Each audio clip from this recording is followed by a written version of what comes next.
Welcome back, everybody. Wednesday, July 31st. Monday. It's not Wednesday. Weird day to get wrong right after a weekend. Monday, July 31st. John Aravosis here at the Aravosis Report, coming to you live from Washington, D.C. to talk about the latest news from Ukraine. As always, we will get rolling on TikTok here. There we go. I'll reverse my camera. And while I'm doing this, why don't you guys introduce yourselves, say where you are from. Hold on, mirror. There we go. Okay. TikTok should be okay now. Anyway, hello all. Whew. Howdy, Norway. Otan. Otan. Oh, man. Ah. What is going on all? I made a quick pesto in the last half hour. Well, 40 minutes ago. I finished preparing for the show just in time. Oops, there we go. To make a little pesto. So thank you, Ava, for that. So I'm going to have that when the show is over. So very exciting. We'll see how it is. I find whenever I make pesto, it's very easy, but it's hard to get right, even though it's such a simple, obvious dish. Thank you, John. It just, whatever it is, we'll see. Hopefully tonight's going to be better. Thank you for the gifts there, Tomcat. Whoop, and the hat, Big Hook. I feel like I've got to do a Texas accent with the hat. Thank you, Tomcat. Привет, Marie. Oh, look at you over on Facebook tonight. Good to see you. No, the other cowboy hat. Thank you, or maybe I always think of that as being like a Mexican hat. Thank you, Allie, with the mustache and stuff. Oh, how are we doing? Hey, Chief, thank you for that. Oh boy, what else is going on, guys? I had an okay weekend. It wasn't terribly busy, but thank you, LWD. Oh, I'm going to yawn at you. I shouldn't be yawning already. I already had some iced tea, which should have picked me up. I could always get a little more iced tea if I have to. Excuse me. There's got Bjorn, Carlos. Oh, anyway, we'll wait. We've almost got enough, folks. Let's maybe go another half minute, and then I will dig in and dive in. All right, folks. And if I really start yawning, I'm going to go and get some of my iced tea. I hope I don't. I just had it. Didn't feel like having more, but you never know. It gets. Jaylene says this is ever emotionally exhausting to do the show. I think it's subtly exhausting. It's not like obviously exhausting, but I think like doing it every day, you kind of have to get your energy up and everything. But I don't necessarily find the news. I don't know. I think because I've worked with, I've done sort of political activism for 30 years. I don't know. It's weird. Because I've gotten burned out on some of the activism, so it kind of depends. But also, I find the news like energizing at the same time, whether it's positive or negative. It kind of gets you going, So anyway, oh boy, let's get rolling. And Ernest, we may or may not talk. I'm not convinced it's a real story yet. It might be, but I don't know that I trust it.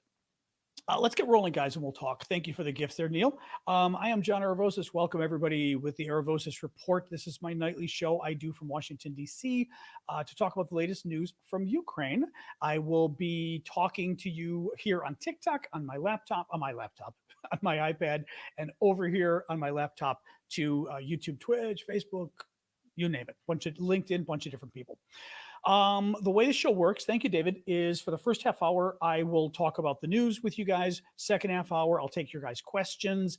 In the meantime, the mods will, of course, delete all the crazy Russians who come and try to annoy us because we love it. And we angels have to get their wings. Thank you, Shane, for that. And, last little thing, the gifts. Always appreciate the gifts from you guys. Please do keep them coming. Gifts on TikTok with all the, like Louie with the hat right there. And YouTube, Super Chat, Super Questions. And of course, YouTube subscribers, Karen, Carlos. I'm just trying to see who else is here today. Probably more. Thank you, Therese, for the hat. Carlos, Karen, Carlos. I see Carlos and Karen. David, Carrie. Okay, TNT. Lots of you guys. Susan. So thank you, TikTok or YouTube subscribers as well. And Marie and Brock. And all right, let me get rolling. So you can do Super Chat, Super Questions on YouTube. I will always jump. Thank you for that, James. I will always get to, thank you, Flower Lady, get to the Super Chat questions as the next question I get to, so to speak, even if we're not in the question period, as a thank you. And of course, the TikTok gifts, I will always try to do a shout out. Thanks, Pam, if I see the big gifts going across the screen. Thank you, Jetta. I don't always, but I usually am able to get it. All right, guys, let's get rolling. So, welcome. Today is day 522 of Vladimir Putin's special 3-day military operation in Ukraine, going really spiffy. Um, at least 6 people have been killed, among them a 10-year-old child, and 75 injured in an attack Russia did today on the town of Kryvyi Rih. Um, they attacked a residential building and a university building. This is President Zelensky's hometown. It is a small town, and the Russians like to bomb civilians there because it's where Zelensky's from. Again, to show you sort of the war crime nature of who these guys are. You know, they just go and they try to kill as many civilians as they can in this town because it's where Zelensky's from.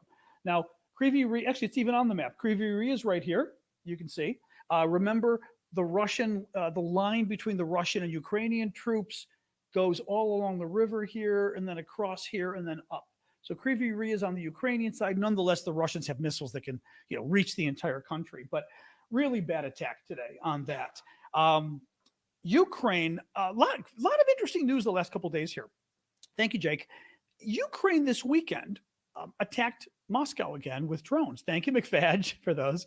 Did a drone attack on Moscow. It did as many as 3 drones. One of them at least hit the Russian financial district in Moscow.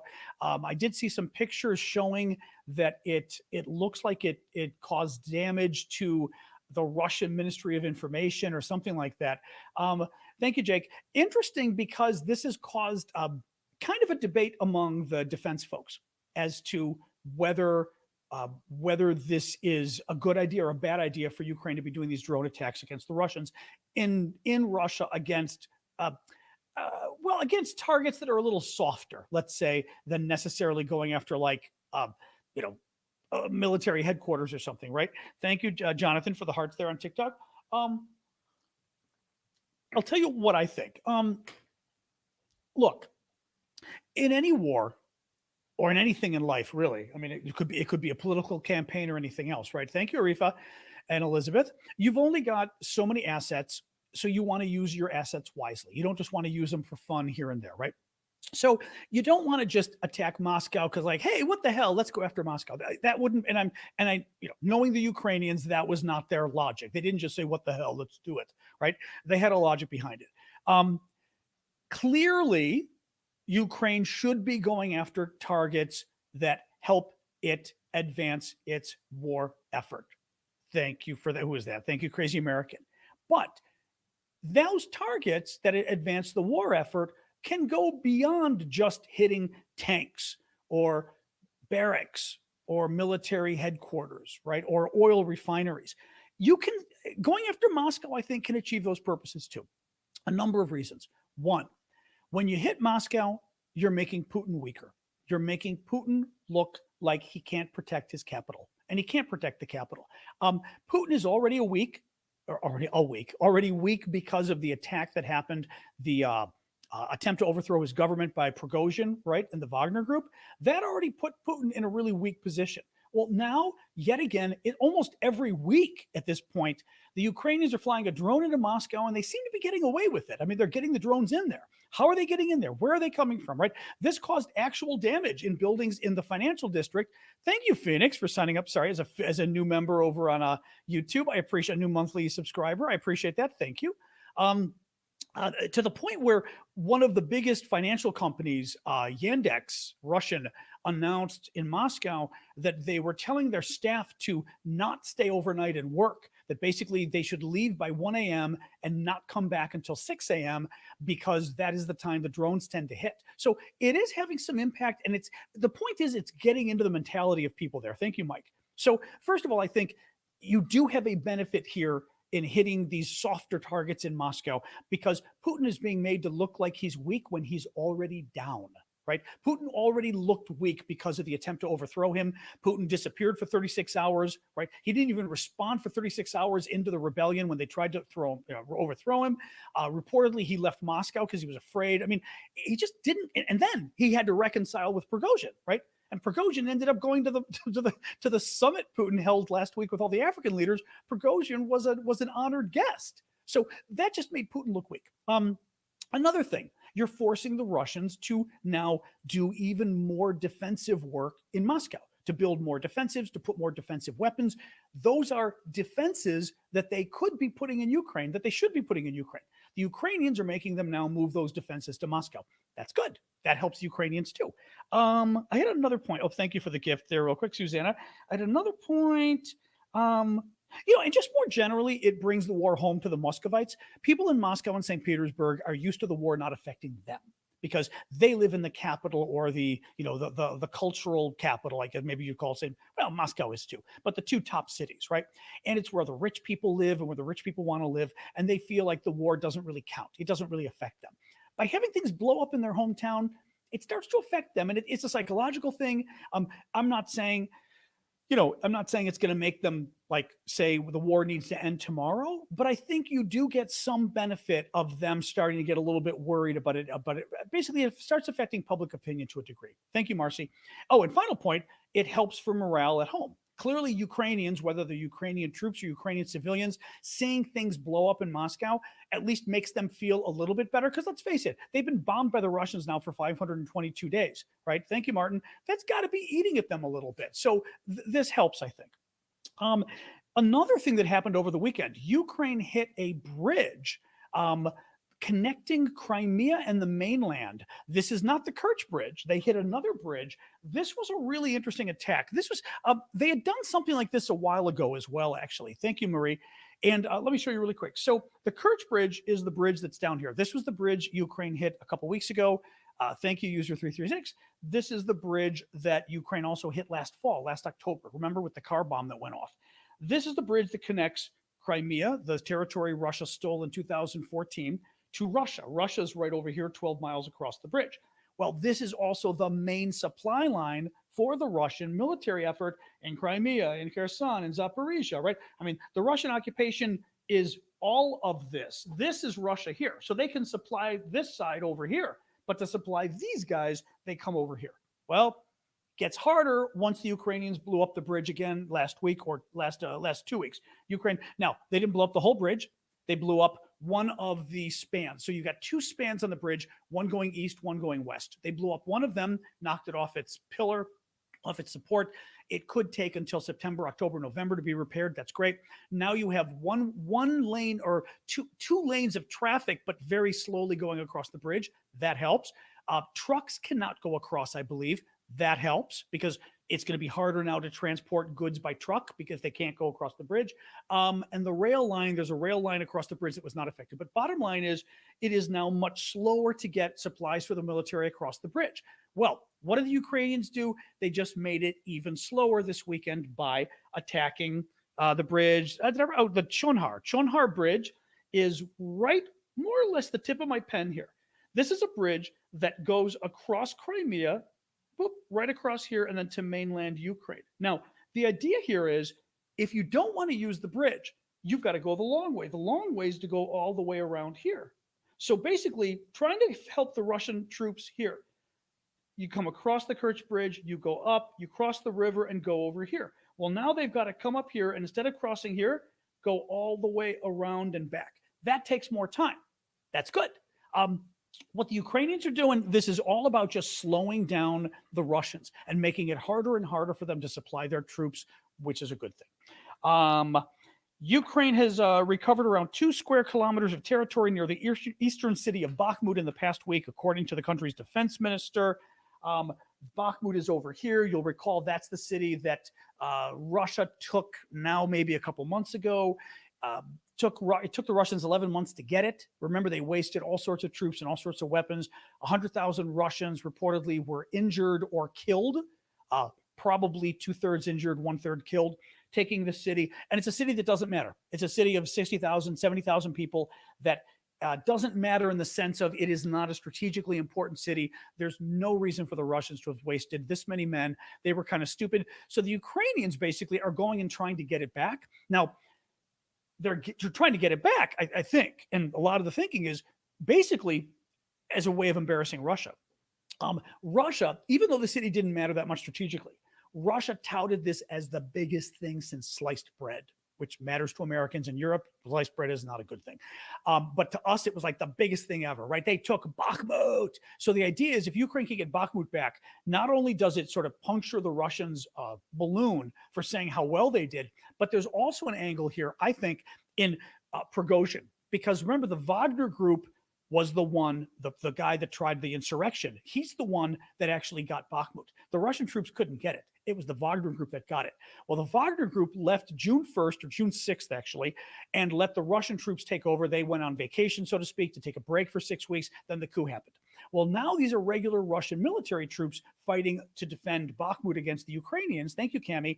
And what do you know? The Ukrainians are slowly advancing, and the Russians are slowly losing Bakhmut. Well, if Russia loses Bakhmut, the argument is going to be Prigozhin and his Wagner mercenaries, they were fine. They captured Bakhmut. Once they gave it over to the Russian Ministry of Defense, the Russian Ministry of Defense lost Bakhmut. Well, what does that do? That just creates more friction that's already there. Because remember, the coup happened because Prigozhin was upset at the Russian Ministry of Defense. So this is one more way to basically up Prigozhin, give Prigozhin a little more street cred and a little more, so the public in Russia also looks and goes, yeah, Prigozhin, when he was in charge, things worked. And it just makes Putin and the Ministry of Defense look bad. So there's a psychological game going on with the Ukrainians fighting for Bakhmut. In terms of the counteroffensive overall, hang on a sec. There isn't much news since Friday, really, at all. One thing that we did discuss on the weekend, we had our Saturday and Sunday, our Saturday show, just a Saturday show with Vlad from Ukraine for our paid subscribers. And one of the points Vlad was making, which I thought was very interesting, he said his friends in the military said it's okay to say this, like this is not a secret or something, but that Ukrainian troops had effectively broken through the Russian minefields, at least in one area.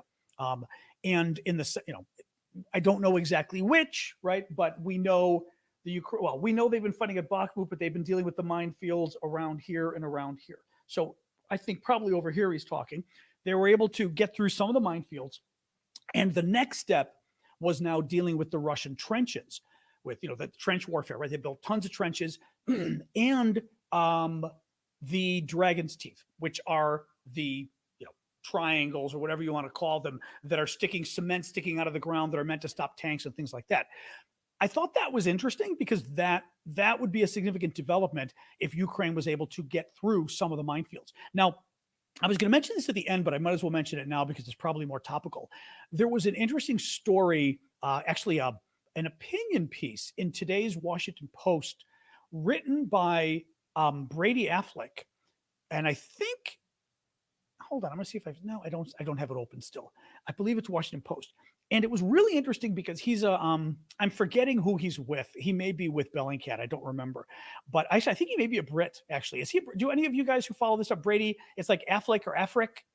He may be with the BBC, now that I think about it. Actually, I have to double check. I think it might be BBC. But either way, he wrote this piece for the Washington Post, but it's one of those multimedia pieces. And what he showed was he was showing the map of Ukraine and over time how the Russian defenses built up, right? You had Russia's big counteroffensive that they did last fall that went through the spring, and it accomplished absolutely nothing. Remember, for like 6 months, Russia used these 300,000 new men they had, and they accomplished absolutely nothing. And then we were waiting for Ukraine's counteroffensive, and the wait went a long time because Ukraine was waiting for weapons, right? And waiting for training from the West. Well, Brady is showing in this map, not the map, and he's showing on his map, and he shows the map being pretty empty in terms of Russian defenses. So in other words, Russian mines, Russian trenches, Russian the Dragon's Teeth, the things that are meant to block tanks. And he shows how the map is pretty empty when Ukraine asked the West for tanks, right? Back like September or so. He then shows what happened since September when the West basically dragged their feet, and finally got Ukraine tanks 6 months later. Well, by the time the West got Ukraine tanks, Russia had time to get this horrific defensive line, all from Bakhmut all the way down here. Same thing with long-range weapons. Ukraine has been asking for long-range ATACMS weapons, these missiles from the U.S., that the U.S. is refusing to give. U.S. keeps giving all sorts of different excuses, frankly. There was some thought by some experts that maybe the U.S. simply doesn't have enough of them, these ATACMS, and we're saving them because of a possible conflict with China. The problem is the U.S. explanation keeps changing. And I find that when someone's explanation for something keeps changing, their justification keeps changing, they're lying. If your justification is the truth, you don't need to change it 3 times, right? Well, Ukraine wanted these longer range weapons. What happens? Ukraine doesn't have the longer range weapons. So what did Russia do? Russia not only, as I said earlier, was able to build up these defenses, Russia built up these defenses, these minefields, all along the front with Ukraine. They built it up along the front. If Russia had the long-range weapons they needed from us, and this is what Brady argues in his piece in the Washington Post, if Ukraine, had the long-range weapons that they had been asking us forever that we still haven't given them, they would have had a much easier time hitting the Russians, and the Russians would not have been able to build this horrific defensive line here that the Ukrainians are now having to deal with. It's really bad. And his main point, thank you, Adventures, his main point is that the counteroffensive is going slow, thank you, Mando, is going slowly because we dragged our feet. And when we dragged our feet and played games, frankly, thank you, Heidi, and Ukraine kept asking for stuff, and we kept saying no, no, no before we said yes, yes, yes on every single weapon system Ukraine wanted. We said no for far too long, and then we finally said yes. And several times, by the way, throughout this, I mean, Zelensky literally came out. Thank you, Witch and Boots. Okay, Cliff, I'll look for your question. I'm going to guess it's about Apache helicopters. Let's see. But Zelensky came out several times and said, okay, thank you, Marcy. Here's what we need. Rather than telling us no, and then 6 months from now telling us yes, could you please just tell us yes now? And he said that several times, but he was absolutely right. But I bring this point up because it's a really important point. There is a cost to dilly-dallying. There is a cost to approaching this war so conservatively. Approaching this war from a perspective of, oh boy, we better not get Putin angry. Let's go really slow. Let's slowly give better and better weapons. Well, when you slowly give better and better weapons, you give the other guy time to dig in, which is what the Russians did. And now we've got the Ukrainians dealing with horrific minefields. And they still can't defend themselves because they still don't have the aircraft they need to defend themselves or to do the attacks they want to do. It's really freaking obnoxious. I mean, the whole thing is just so obnoxious. Millie, I don't know. Millie, I don't remember exactly, Cliff. Cliff is asking, General Millie says 20 F-16s just won't do this job. So this is the explanation for not supplying the F-16s. Millie, I'm trying to remember, was it Millie? It was 2 weeks ago, 2 or 3 weeks ago, 2 weeks ago, I think, the Pentagon, and I talked about this on the show, the Pentagon, it was a different, Millie may have seen it. Millie is the top uniformed military member of our military, the chairman of the Joint Chiefs of Staff. There was a senior Pentagon official, somebody else who also said it, if Millie said it too, I don't know, a couple of weeks ago. And the senior official said, well, we're not going to be able to, these F-16s we're not giving them enough F-16s to make a difference anyway. So basically suggesting there was no rush. And I raised at the time, thank you, Adventures, what a ridiculous thing to say, right? What a ridiculous thing to say. I don't even know what the hell that means. To say that, like, well, we're not giving Ukraine enough F-16s, so let's not give them any. Well, maybe the solution is to give Ukraine enough F-16s, right? But saying we're not giving them enough, so, oh well. I know it really ticks me off though. And the military folks out there know way better than I do, and they can explain this way better than I can. Thank you, Larissa. But not apparently, everybody says this is true. We are asking Ukraine to accomplish something in this war without sufficient air power. And this is something that we would never do, that no NATO country would try to accomplish what Ukraine's trying to accomplish without sufficient air power, and they don't have it. And it just, as I said, I just feel like the thing is also, whatever. I'm having a Biden moment too, where he kind of goes, thank you, Adventures, for that. there, what's actually frustrating me too is this is almost a difficult thing to explain, because if you're looking at it from the outside, all you see is, my God, look how much we've given Ukraine. Look how many weapons we've given them. Oh my God, right? That's all you see from the outside. You have to look more closely to appreciate how we gave them a lot, but we didn't give them enough. And if you don't give enough, right? If you're fighting a war and you don't have enough, you're going to lose. So it's nice that you gave a lot, but if you could have given for example, I'm sorry, these ATACMs, actually, I'd like the administration to defend why it went so slowly on all these weapons. It went slowly on HIMARS. I believe it went slowly on Stingers. It certainly went slowly on Super Chats. Yep, Syndicate. I already answered Greg's question or Cliff's question. I tried. I just discussed it. Yeah, just so you know. But that's what started this whole discussion. In any case, all right. Let me look at. There was another Super Chat by James. Not sure if you've seen Israel. Yeah, not if you've seen Israel is sending a ship to a Ukrainian port in defiance of the Russian embargo with U.S. blessing. There is a story out there. I do not trust it yet. It has only been reported in a Ukrainian paper, and not like, I don't know, but, it's like a Ukrainian paper. Okay, that's the first problem here. It's reporting that a ship that came from Israel, but not an Israeli ship. I was reading more on this right before the show. I forget, it might even be a Turkish ship, but that a ship, maybe, according to this story, is going across the Black Sea, across here, and I don't know whether it, or I don't know, actually, I don't even know whether it went to the Danube at all, but now is going to, or going through the Danube to Ukrainian ports up here. The Danube was involved too, but basically that it's going to the Ukrainian ports, right? Oh, thank you, Syndicate. Okay. Yeah. Anyway, Cliff's, I did see Cliff's, anyway, Cliff's I already answered. So yes, I did see Cliff's, but thank you for that. Well, look, always err on the side of putting it up than not anyway. So I appreciate that. Thank you. We have, rather than get crazy here, bottom line is there's a claim that there's a ship that is just told the Russians to go F themselves, and it's going to Ukraine's ports anyway and said, I dare you to come attack us, basically. And the weirdest part about this story is that there's an American plane that's flying over and protecting the ship. I don't believe in a million years that there's an American plane flying over to protect the ship. Thank you, Karen. I mean, in a million years, I don't think Biden would have the chutzpah to do that. I think we should. I don't think he would.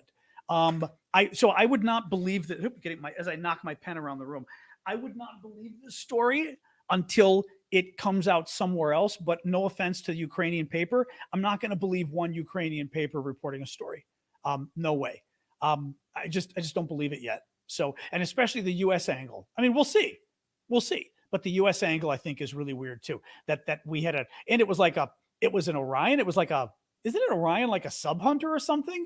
Like that we had that was gonna. Yeah, I mean, I'm sure Joey Contino mentioned it, but I don't really care. Yeah, I don't mean to be rude, but like some guy on TikTok mentioned it. Like, okay, that doesn't mean anything. You know what I mean? It just doesn't mean anything. Any case, so yeah, that's the look, guys. Bottom line with this, if this story is real, it's going to pop up in credible news sources. It's not going to be your only source. Isn't going to be some guy on TikTok. Thank you, Adventures, and some. Yeah, but I don't even believe that it was on CNN. It would be the top story on CNN nonstop if you had a ship that was trying to break the Russian blockade. Again, let's see. I'm not sure I believe it. So let's see. But there we go. Forbes isn't a credible news source either, just so you know. Forbes used to be. Forbes, unfortunately, is like Newsweek. It's become sort of a joke. Yeah, Forbes just kind of rewrites what's out there. Thank you for the hat there, by the way, Jetta. Newsweek, even worse. Newsweek, somebody bought the name, unfortunately. So, all right. So there you go. I mean, I think, guys, let's wait and see. But currently, this could turn out to be a real story. Currently, there's not enough there to believe this is a real story. Not yet. No. Which is why I haven't been talking about it. because responsible people don't. So, all right. What else we got? Oh, actually, okay. Let me do a quick pitch for my work. Excuse me. Um, you guys, one of the ways you can help me support myself, as you know, is the gifts on TikTok, the YouTube super chat, super stickers. But another way is by doing the memberships, which we already had one on YouTube today, which basically is it's a way of contributing once a month. And again, for me or any of the creators that you guys like on any of these services, YouTube, TikTok, but giving a monthly donation is a much more useful way for us as creators, because if we can get enough of them, enough people signed up, we don't have to worry as much about the money coming in. And then I don't have to hit you up every time for the gifts and everything, because I hate asking for the gifts. It's just something that I really don't enjoy. I enjoy the gifts, but I don't enjoy asking for them. But in any case, so one of the ways you can do it on YouTube, as I said, you can use the YouTube memberships. You'll notice Carrie, for example, Carrie Cunningham has got the green on her name. That is, I will even highlight it. You'll see the green on Carrie. Oh, I don't know if you see it when I highlight it on the screen there, but if you look at Carrie's comment, actually, as a comment, you'll see it's green. That's because she's a monthly subscriber. You'll see some of the others. You can become a monthly subscriber on YouTube by simply clicking the $ at the bottom of my comments, and you'll see super chat, super sticker. Those are the other ways of asking questions and stuff, and membership. Click membership, and then you'll see membership categories. It's a way of, as I said, supporting me once a month. Also, it gives you some benefits. You're a VIP on my Discord. You get to do our Saturday show, lots of other stuff I'll talk about later, but it's a nice way to help out.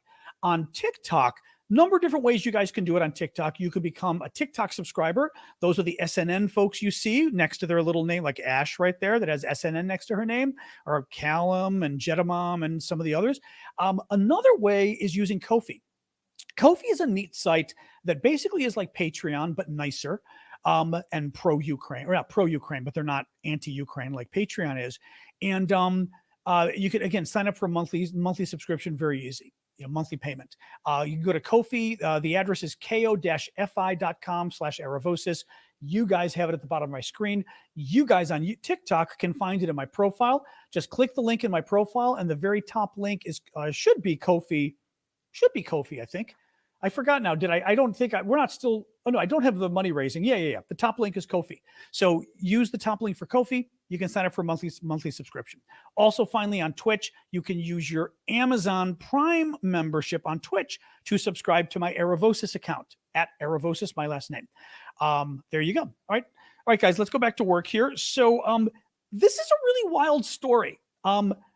Ukraine's been, Patreon's been threatening a lot of the Ukrainian creators. They sent me a threatening email, lots of people. They've been really obnoxious. So I have not been pushing Patreon for that reason. They made me disconnect it from my Discord. So now when you support me on Patreon, it can only be for my journalism in general. I can't connect it to Discord. I mean, it's ridiculous, the stuff they did. Thank you, Chazak. So Wall Street Journal and others, but the Wall Street Journal had a really big story I read on this today, that Saudi Arabia is hosting peace talks on August 5th and 6th. That's 6 and 7 days from now. Peace talks dealing with the war in Ukraine. They're inviting a lot of countries from developing countries. Europeans are invited. The Americans are invited. Jake Sherman's going to go, who's the national security advisor to President Biden. European countries are going. Poland has already said they accepted. The BRICS countries have been invited, other than Russia. So like India, China, South Africa have been invited. Russia has not been invited. This fascinates me on multiple levels. Ukraine, according to CNN, is taking the lead on the summit. So it's Ukraine's summit, but Saudi Arabia is hosting it. It's weird. And Russia's not being invited. Now, the reason I say it's weird is, the Saudi Arabia angle is fascinating. If Saudi Arabia can do something to try to help get other developing countries on board to support Ukraine, that's great. The problem, of course, is Saudi Arabia is run by a vile, murderous dictator who chops journalists into small pieces, literally, which he did to a Washington Post journalist. He's a horrific human being, but unfortunately, many countries in the world are run by horrific human beings. But nonetheless, I'm saying it's a very weird situation to be in here. Now, one thing I had actually forgotten about until I read it again today, remember, it was back in May, I think. that the Saudi Arabian dictator, Mohammed bin Salman, he invited Zelensky to attend and address the Arab summit, the Arab states, the meeting of the Arab states. Or I think it's the Arab League. Do they still call themselves the Arab League? I don't remember. But he invited Zelensky, and Zelensky came, and he actually gave kind of a stern lecture to some of them, like Syria and others, who were basically saddling up with Russia, which was really good. So in any case, it's very weird that this story, and I guess the U.S. is on board. I'm kind of curious if the U.S. does or doesn't like Saudi Arabia sort of taking this role, but I think from Ukraine's perspective, this is a very helpful thing to have Saudi Arabia try to basically rally developing countries, because a lot of the developing countries have been really bad and really lousy on this story. They've been Latin America. The Latin Americans and the Africans have been pretty crappy in terms of how they've dealt with Ukraine on this. So very interesting, just really interesting. More than 100 Wagner troops, the mercenary group, have moved to the border with Poland. They're in Belarus, as you know. Several thousand of them are in Belarus now. That was part of the deal that the Wagner guys could. Well, it was weird, but Putin's weird deal he brokered with Prigozhin to allow Well, I mean, hold on. Thank you, Pedro. It's hard to even describe this story. Thank you, Elizabeth, because we don't even know what actually happened. I mean, I was going to say Putin let, Prigozhin live in Belarus, except that Prigozhin didn't even go to Belarus for a month. And he was, remember the guy running the coup leader, he went and just kind of bopped around Moscow and St. Petersburg for a month when he was supposed to be in Belarus in exile. So, and then he went to the conference last week that Putin was holding with the African states. Thank you, JRD. And was like the welcome guest at the conference. So Prigozhin is not in exile. I think that term, I think, is not the term to use. Clearly, he's living I think to some degree, he's still living the good life. But nonetheless, he's got thousands of his troops now with him in Belarus. And at least 100 of these troops, the Wagner guys, the mercenaries, have gone to the Polish border. They're still on the Belarusian side near the town of, I don't have it down here, I think it's Grodno or something like that. Grodno, something like that. It's the north, sort of the northwestern corner of Belarus. Now, what is important about this is that you've got Belarus up here. So like the border, Poland's over here. Belarus is up here. You get the border with Poland, and you've got right here where Belarus, Poland, and Lithuania meet. Okay, this is, I'm going to say, more or less, or maybe up here. It's probably this low. So Belarus, even better that way. Belarus, this side. Poland, this side. Lithuania up here. Well, the reason it's kind of weird and pissing off the Poles that the Belarusians have let the Wagner guys move over here is because if you cross the border, there's an area of land here that isn't very long that separates Poland from Lithuania, and it's called the Suwalki Gap. Now, Suwalki is a town that's actually right here. So the area is named after them, the Suwalki Gap. And it is a small piece of land, Poland, Lithuania, small piece of land that you go across. I don't even know if it's 60, 100 miles. It's not very long. And what do you have here after it? You've got this little enclave of Kaliningrad, which is actually part of Russia. There is a part of Russia that is in Europe, basically. And the concern is, there has always been a concern from NATO that the Russians would someday try to grab the Suwalki Gap so that they would basically have a land corridor connecting their country through Belarus, which is basically their puppet. They would go through this little bit of land. And so basically Kaliningrad over here, Russia over here, right? Belarus here. And then if from Belarus they grab the land here, they've now got a land corridor connecting to Kaliningrad, connecting to the Russian homeland. Now, again, concern about this. The fact that the Wagner guys have moved in the area has people a little freaked out. Okay, Otanbot saying 220 miles. Okay, a little longer than I thought. Okay. But the fact that the Wagner guys there has the Poles a little freaked out. They're worried that these guys may try to pretend that they're refugees or something and try to cross the border and stir up some kind of trouble. I wouldn't be surprised, to be honest, but it's, yeah. it's something the Poles are not happy about. It was just something that the Polish prime minister talked about today.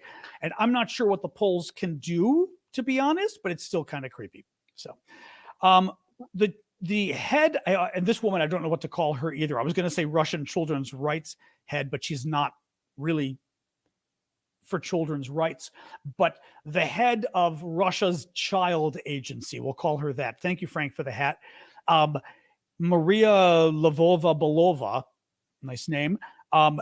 She's the woman who was recently indicted, basically, by the International Criminal Court as a war criminal for stealing up to 16,000 Ukrainian children and moving them to Russia. Because the Russians have basically been stealing Ukrainian kids during the war, taking children as war trophies and moving them over to Russia and then giving them to Russian families. I mean, really, really just freaky story. Well, she claimed today that 700,000 Ukrainian children have been brought to Russia since the start of the invasion. Now, she does note that most of those children are with their parents. So the claim is that basically, 700,000, well, maybe not 700,000 families, but that hundreds of thousands of Ukrainian families crossed the border into Russia and are there now with their children. The story's a little weird. I mention it just because it's sort of so provocative, but we don't really know. I mean, we don't really know how many of these children have been. We know that enough the Russians have kidnapped enough Ukrainian children. I mean, that we know. Okay, that we know. The question is how many, and how many of these 700,000, knowing the Russians, I mean, she claimed it was literally something like a couple hundred or something stupid that she claimed were actually basically kidnapped by the Russians. A lot more than that. In any case, I just wanted to mention it. I mean, she's kind of annoying me, but I just figured I'd mention it. Hang on, giving some angels their wings, guys. Oh, get ready. Oh, 2 angels get their wings. 2 angels get their wings. Woo woo, woo woo. Oh, hang on, another angel get their wings. 3 angels get their wings. Okay, exactly. Give me my angel. Give me my angel.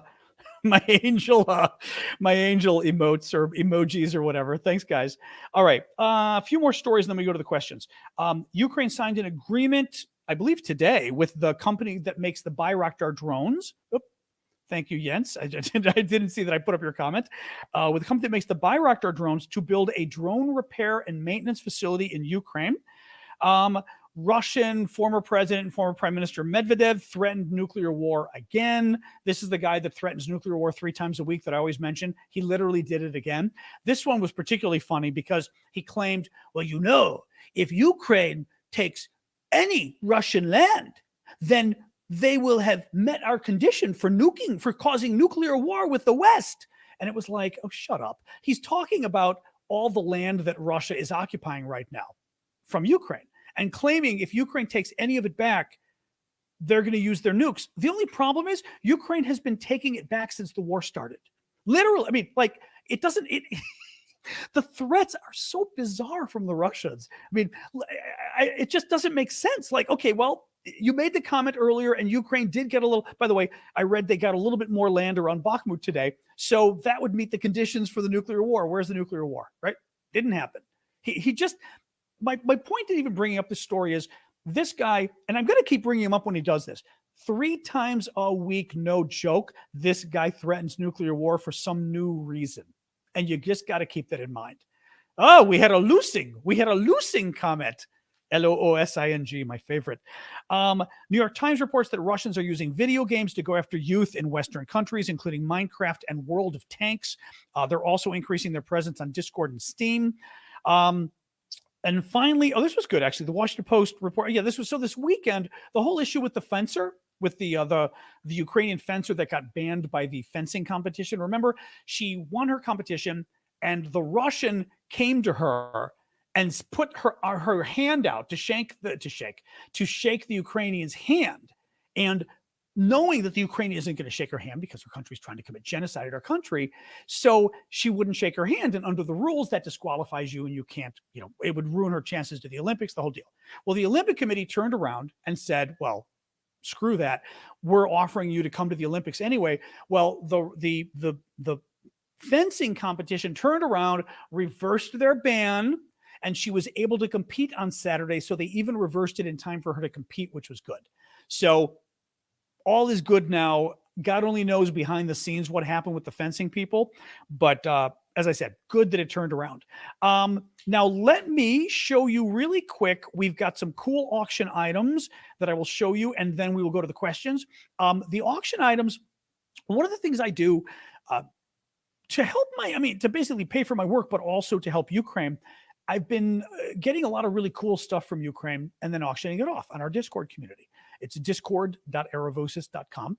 And one of the things we've been doing is, as I said, I auction stuff off, and half the money from the auction I send back to Ukraine, which, we had like a little over $10,000 now that we've sent back. And the other half I use for my work because I do this full time and nobody pays me. So basically the way I am able to keep doing this show and doing all this reporting on TikTok and everywhere else is your guys' gifts or the auction monies as well help. So I've been auctioning really cool stuff, and I just wanted to show you really quick 3 of the auction items that we've got this week. The auctions end on Wednesday. Go check them out. Like I said, it's discord.aravosis.com. One is this very cool, thank you, Josh. This very cool, it is a metal cast of, I'm thinking it must be of the military patch from the Azov group. These are the guys, the Azov battalion, the one who fought in Mariupol against the Russians. When you had 2,000 troops, the Azov were probably about 1,000 of the troops, but 2,000 Ukrainian troops that fought against 14,000 Russians and held them off. Well, this is their sort of their seal and the whole thing, but it's a nice, it's like a paperweight. I mean, it's not anything special, but it's kind of cool. And a lot of folks have been bidding on it. It's been very popular. It says Azov at the top. Second thing, since a number of you got upset I didn't show you these on Friday, these are this beautiful pair of earrings that are made from ostrich egg shells. Now, the Ukrainians, I'm going to say, is it pisanku, have a wonderful craft, you guys probably all know, where they take and they paint Easter eggs, but they do these beautifully intricate designs on Easter egg using batik and wax and all kinds of stuff. Well, some of the Ukrainian artists make earrings using the ostrich eggs themselves. So they paint the eggs and they cut the eggshell in a pisanka. Exactly. They cut the eggshell in the shape of the earring and then encase it. So you can see these are the actual painted Ukrainian eggs as earrings, which I think is just totally cool. There you go. And they're really pretty. My sister picked them out.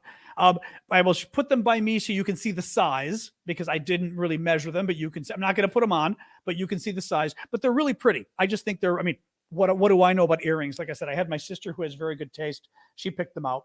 But these are auctioning off and they're very popular. And I believe, who was that? Flower Lady? Oh yeah, Flower Lady saying they're my earrings. Exactly. And finally, there's about 9 different things, but finally, the one that I love to show is we're auctioning off an actual Ukrainian military camouflage net. And this is a neat thing because we have been raising money to help the Ukrainian military build camouflage nets. And specifically, we've been raising the money to buy the material that gets woven through the net, right? You can kind of see the weave and the different colors that's in it. And we decided we're going to auction some of these off. So Vlad had this one made we had the actual people. Thank you, Nico. The actual people who make the nets made us these for auction. This one is insane. It's 10 feet by 15 feet, which is like a little over 3 meters, maybe 3 1/3 meters by 5 meters. It's crazy large. It's very funny. And people have been having a lot of fun bidding on this too, because it is an actual, thank you, Pam Pam. It is an actual Ukrainian military net. So very cool. Yep. Oh, the bracelets. I know. Yes. Susan was mentioning these cool bracelets they had too. Yes. I asked him about those. I'm going to write myself a note. I need to remind him about that too. Hold on. Vlad. Bracelet nets, because those were very cool too. Yes. All right. Anyways, so let's go on with exactly. You can use the net to hide your purchases from your spouse. Exactly. You can use your net to hide from the spouse. Even better. Right. So fabulous. Anyway, So go check it out, guys. Thank you, Lori, for that. And let me go and do questions now. So you guys can submit questions on TikTok in the comments. You guys can do it for all of you guys in your comments there. Again, still appreciate the super questions or the super stickers. If you just want to make a donation, that's cool too. And you guys on TikTok do keep gifts coming. I appreciate it. But nonetheless, throw your questions at me. How far, Marvin says, how far will Ukraine go in attacking across the Russian borders? Will the rest of the world approve? That's the problem. I mean, Ukraine has to worry about two things, actually a couple different things. One, the U.S. said they cannot use our weapons to fire into Russia. Thank you, New England, for the New England Mama, for the hearts. So using American weapons, they can't fire in. Two, some of the European governments feel the same way. I think the Brits, I thought the Brits said it was okay, but I'm sure the French and the Germans probably don't want them using their weapons either. So that's been one problem right there. Okay. They can't use our weapons to like cross the border. Secondly, China.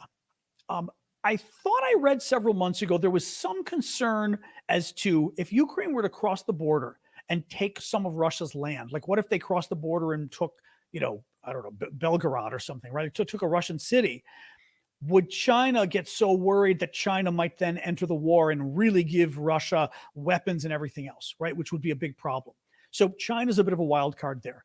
I do agree that it would get Russia's attention if Ukraine crossed the border and grabbed some of their land. It would be a nice negotiating pawn or whatever if they were to grab some Russian land. But I guarantee you the Americans have probably told them don't do it. Thank you, Cheryl, for that, for the dinosaur, and B. Smith for the hearts, and B. Smith for the rose too. Thank you for those. So yeah, I think the Americans have basically said don't do it. And Ukraine's they're using the drones, but they're they're going after like oil refineries, but they're not really going across, not really. Thank you, B. Smith. Oh, that was a kind of funky one. It was like there was a cat. Thank you, Carol, for the hearts. Isn't China giving drones to Russia? I don't know if China's actually giving drones. I don't remember if they're giving drones. They're giving repair parts for fighter jets, which is not good. Maybe they were giving drones. They were giving other equipment that they were saying, wasn't military, but haha. I don't recall if China was giving drones, though. I don't know.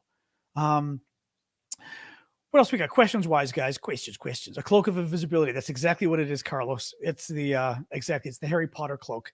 All right. More quotes, guys. Or more quotes. More questions. U.S. said don't use U.S. weapons to attack outside of Ukraine. Correct. Yeah, 6 Evo, we talked about that earlier. Thank you, Mark, for the heart. Basically, 6 Evo was asking about the Israeli ship. Well, okay. From what I read so far, it's not an Israeli ship.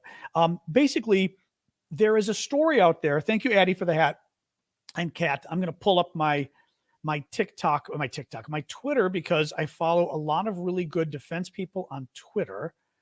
Let me see here. Looking here. Because I follow a lot of really good defense experts on Twitter, and they're not talking about it. And the fact that they're not talking about it is interesting to me. Okay, so what's the story they're not talking about? There's a claim out there on X, exactly, Jens, X. I was reading on X, no, Twitter. There's a claim out there from one Ukrainian press, one Ukrainian paper, whatever, that a boat, they said Israeli. I read something else saying not Israeli. It was from Israel. It just happened to be from Israel, but meaning it was at Israel earlier, but it might be a Turkish boat, is going to Ukraine's ports and told the Russians, we don't care, we're going in, attack us if you want. And the Russians didn't attack. No one else is reporting on it. No one serious is reporting on it. And for example, like I said, I am checking all of my defense folks on Twitter, and these are the top defense guys out there in the world, sort of talking publicly, and not a single one of them is bringing this up. No one is talking about this, which I told you, I don't think it's true.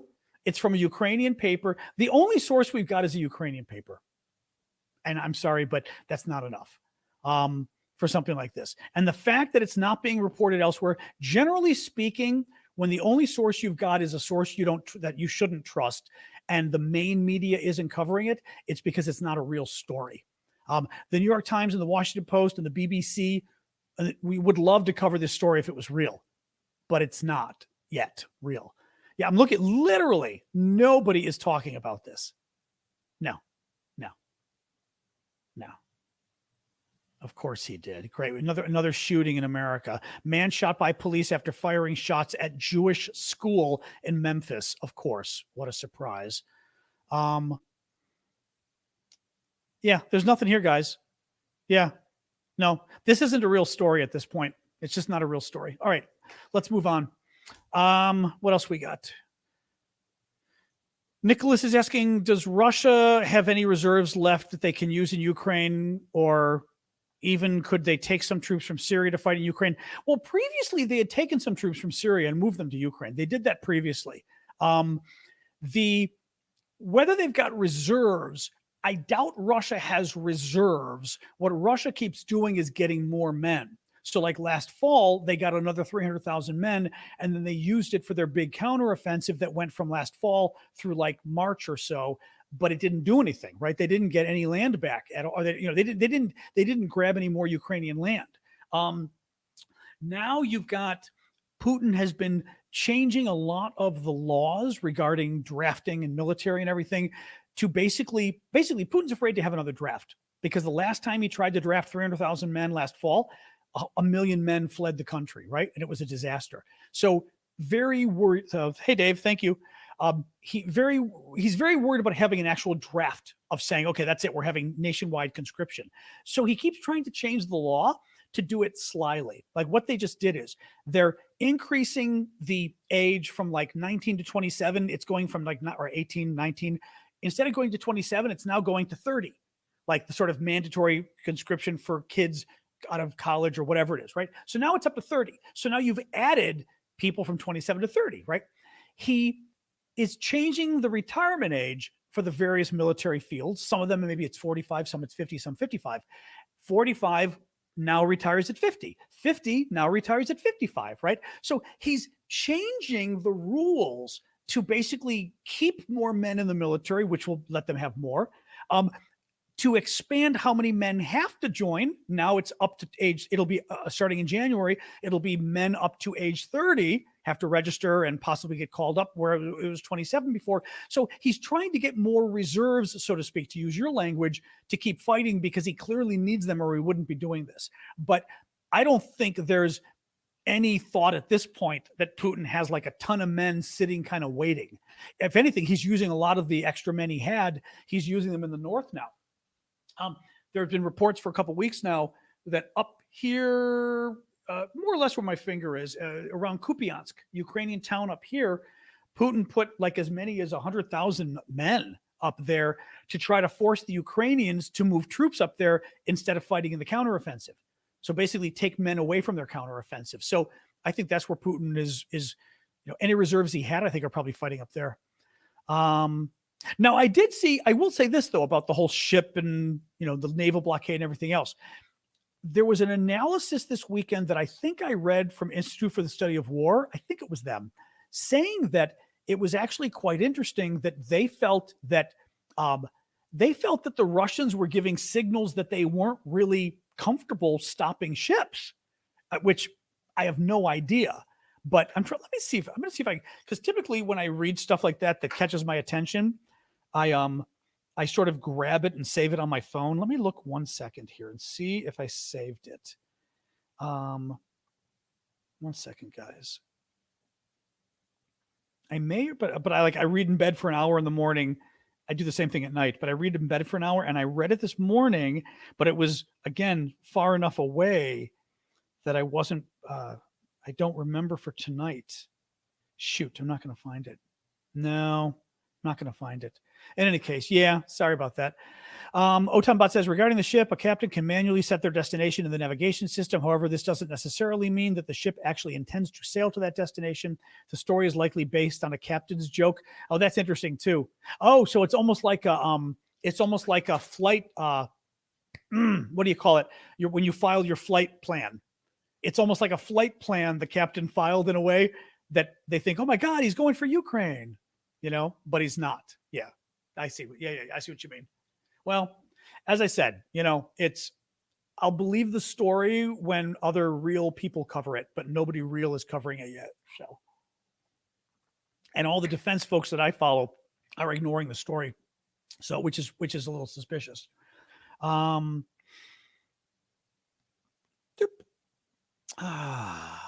else we got? Hang on. Oh, angels just got their wings, guys. Another angel winged. That'll be our inside joke here. It's in dock in the Black Sea. Maybe. Yeah. But nonetheless, I have never met President Biden. No. No, even as senator, I never really met him. I've met President Obama a couple times. But I've never met Biden. No. Somebody asked on TikTok. Is Euromaidan press reputable? That's the thing. I have no idea. Honestly, guys, I mean, look, I'm trying to think of a nice way of saying this, but Ukrainian papers do not have an international reputation. Okay. So I'm not going to believe something that's in one Ukrainian paper. Put it that way. So I just wouldn't. Especially when this isn't even a Ukrainian story. It's about a foreign ship, right? I just don't know that I believe it's not even like, Ukrainian maybe, right? If they talk to somebody in the Defense Department, their own Ministry of Defense that tells them something. But this is like an outside story. Yeah, just no. Any case, other questions. Otherwise, I'm going to switch over and we're going to move over to Discord, folks. Sarah, okay, go finish up work. You're allowed.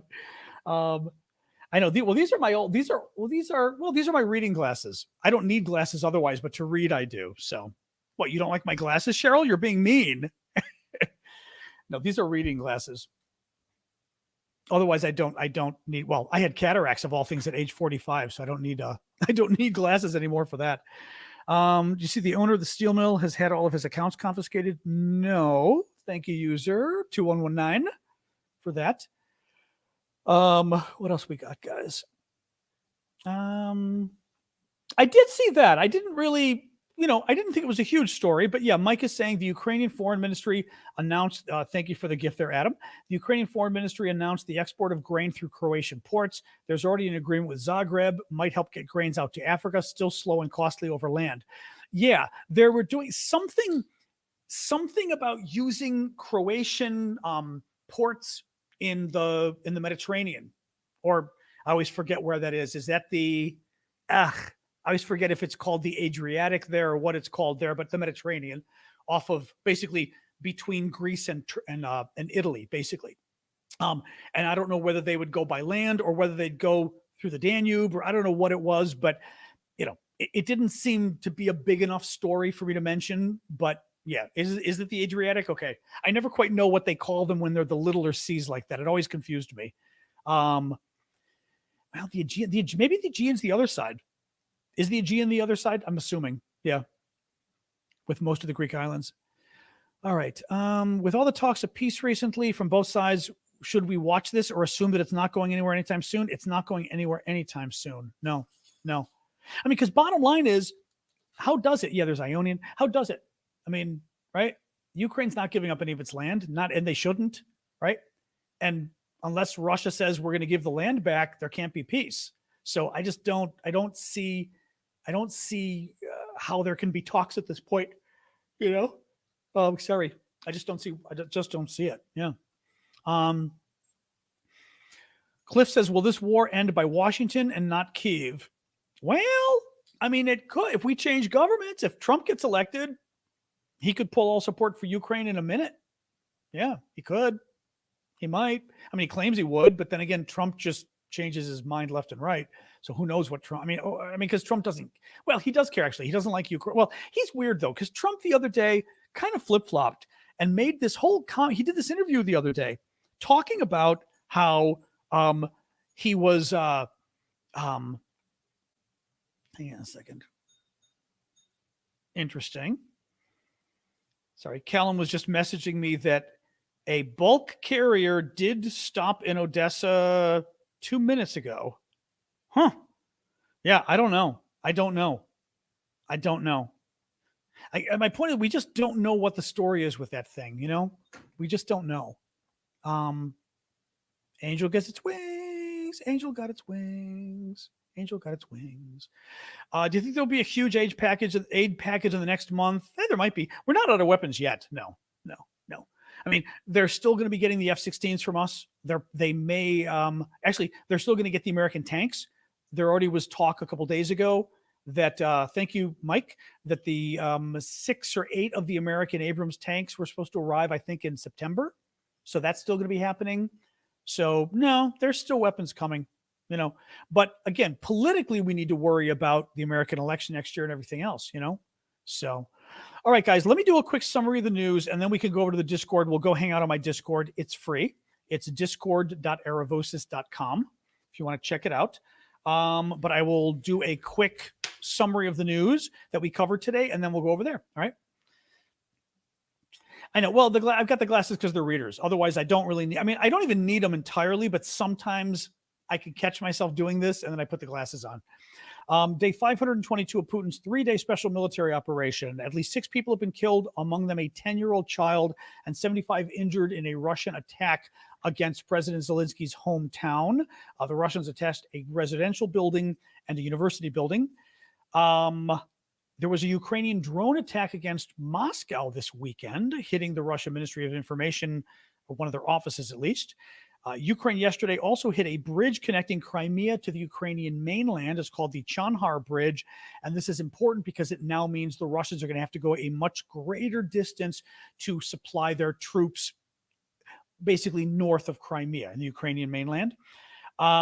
Ukraine has recovered around 2 square kilometers of their territory near eastern city of Bakhmut in the past week, according to the Ukrainian military. The Wall Street Journal reports that Saudi Arabia is set to host peace talks among Western countries, Ukraine, and key developing countries next week on August 5th and the 6th. Russia is not invited.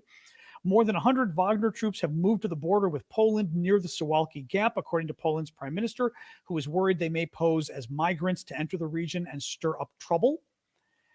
Russia's children's rights head, Maria Lvova-Belova, I love that name, claimed that 700,000 Ukrainian children have been brought to Russia since the start of the full-scale invasion.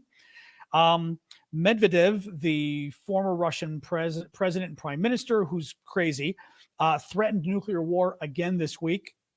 He does it literally 3 times a week. I just bring it up so that you guys can get a sense of how ridiculous it is, how many times he threatens it. The New York Times reported that Russians are using video games to go after youth in Western countries.